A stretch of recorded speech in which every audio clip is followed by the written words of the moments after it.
আমাক পুনৰ বিবেচনাৰ বাবে আমাৰ ৰাষ্ট্ৰীয় সাধাৰণ সম্পাদক ৰাম মাধৱে যোৱাকালি টিভিৰ মাধ্যমেৰে অনুৰোধ জনাইছিল আৰু আমি পুনৰ বিবেচনা কৰি যদিহে কেন্দ্ৰীয় চৰকাৰে নাগৰিকত্ব সংশোধনী বিধেয়ক 2016 যদি বাতিল কৰে তেতিয়াহ'লে আমি এইটো পুনৰ বিবেচনা কৰিব পাৰোঁ আৰু যেতিয়ালৈকে এই বিলখন বাতিল নকৰে তেতিয়ালৈকে ৰাম মাধৱ ডাঙৰীয়াই যিটো পুনৰ বিবেচনাৰ কথা কৈছে সেইটো কেতিয়াও সম্ভৱ নহয় আৰু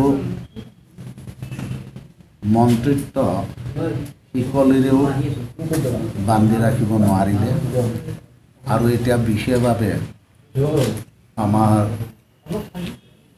বল এতিয়া বিজেপিৰ কোৰ্টত আৰু বিজেপিয়ে ৰাইজৰ লগত থাকি তেওঁলোকে এটা সুস্থিৰ সিদ্ধান্ত গ্ৰহণ কৰে তেতিয়াহ'লে ৰাম মাধৱে কোৱা কথাখিনি আমি নিশ্চয়